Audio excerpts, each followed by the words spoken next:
প্রমথের সকালের দিকে আপনার সঙ্গে যখন কথা হচ্ছিল আপনি নবাবগঞ্জের বেশ কয়েকটি কেন্দ্রের ভোটের খবর আমাদের জানিয়েছিলেন এবং মোটামুটি শান্তিপূর্ণভাবে ভোট হচ্ছিল বলে আপনি আমাদের জানিয়েছেন। তো ঠিক এই মুহূর্তে আপনি পরিস্থিতি কেমন লক্ষ্য করছেন?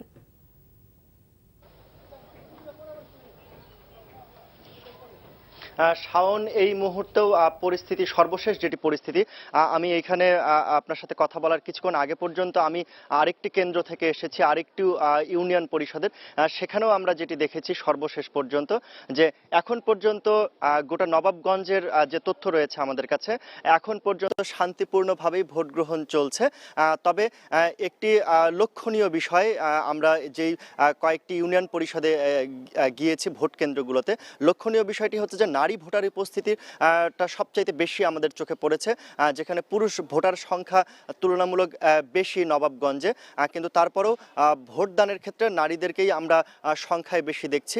এখনো আমরা যেটি দেখছি যে নারী ভোটার উপস্থিতি, কিন্তু পুরুষদের যে লাইনটি সেটি প্রায় শূন্যের কাছাকাছি। আর বেলা বাড়ার সাথে সাথে সকালবেলা যেরকম ভোটার উপস্থিতির পরিমাণ অনেক বেশি ছিল, কিন্তু বেলা বাড়ার সাথে সাথে আমরা সেই ভোটার উপস্থিতি অনেক কম আমরা দেখতে পাচ্ছি। এই বক্সনগর উচ্চ বিদ্যালয় কেন্দ্রের যিনি প্রিজাইডিং অফিসার, তিনি আমাদেরকে জানিয়েছেন যে এ পর্যন্ত প্রায় 1/3 ভোট প্রদান করেছেন ভোটাররা।